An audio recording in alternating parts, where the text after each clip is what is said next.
Hey guys, welcome back to the shop. This is update number 2 on the homemade tank build. In this episode, I'll be reviewing the suspension. As you can see, I have the suspension completed down there and the wheels mounted on. So I'm going to take you over and show you the details. Alright, so over here for a close-up to show you how this all works. The wheel can just screw off from this nut right here, that's welded onto the suspension arm, which I went over in the last video. So the wheel comes off, then up here there's a cotter pin that comes out. This just holds it from falling down like this, just when it's like raised up like this. That cotter pin comes out, then you can take off the springs. As you can see, I have 2 springs. These are from the heads of an engine. There's 24 springs in all for 12 wheels, 2 on each, which is from 4 heads of an engine, 6 springs per head, 2 heads per engine, so 2 engines from the junkyard. So those work out nicely, and then these little kind of supporting little cups on there, also from the engine. They go on like that. That gives some support for the base too, and also just helps it look better, I think. So then once you have that, there's a bolt right in here, comes out. And then you can take this part out. As you can see, this is just the bottom mounting bracket with the pipe on it. The springs go over that pipe. And then you take this nut off here, and you can take the suspension arm off. So you see I got a piece right here. This is just some flat bar welded on there, and a piece of angle iron, which I modified to be shorter on this one part, welded onto here, so that and drilled through from this piece of angle iron as well, so that those holes all line up and I can put a bolt through there. And so this can rotate too, while the suspension moves. And then, so that's that. I went over this in the last video, so check that out if you haven't seen it.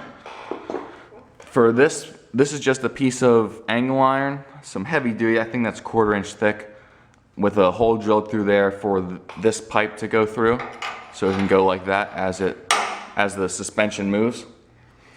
And so I think that's pretty much it. This is just welded onto here, nothing too special. So yeah, that's the construction of the suspension brackets and mounting. For these springs, as I said earlier, another thing to add is they're from 2 separate engines. One of them was the springs were already separated and I already had them, so I had access to 12 of the springs. And since that was only half I needed, I went back to the junkyard. I found another engine with the heads already separated, got the springs off them. And one of the things that's important to note is I don't know if these springs have the exact same strength to them. I mean, it appears they do. They have the exact same size and shape and appearance. But even if they are a little bit different, what I did was I alternated so that there's one of the old springs and one of the new springs on every single one of the wheels. That's to just make sure that if there is a slight difference there, the suspension will still be even throughout the entire tank regardless. That was just another thing I wanted to mention. So that's pretty much a good overview of the suspension, how I made that. What would be next on the next video would probably be the track mounting. Up here, this is a prototype section of the track I made. This is just a piece of a mud flap. I'll have a stronger conveyor belt when I do make this. Track pads are just hardwood, those are oak. Strong. They'll be reinforced on the bottom here with some metal, sheet metal, whatever. That's pretty much what it's going to look like. The biggest difference is that these pads are 2 inches wide and spaced 1/2 inch. The ones I will be using are just under 1.5 inches wide, 1 inch and 7/16, and spaced about 3/8. So they'll just be smaller and more compact. I think that'll help it out some more. So that's to come. Also, I've got the engine over here as well. This is that 15.5 horsepower engine from that old lawnmower over there. As you can see, I've made up some mounting brackets there. So that'll go on to here. I put that, this is 3/4 inch plywood. This is back where I'm hoping to keep all the engine and drive system on this back third of the tank. Then up here will be the driver's compartment and whatever else I want to use it for. I have those 2 pieces of plywood that will be going in there. There's just no rush to put them in right now.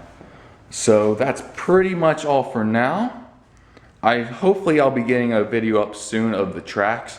Those are going to take a long time to build, so I'll probably make 2 or 3 videos of those. I'm hoping to get the conveyor belt soon for the track. I scoped it out at the junkyard, just need to go get it. That's pretty much all for now.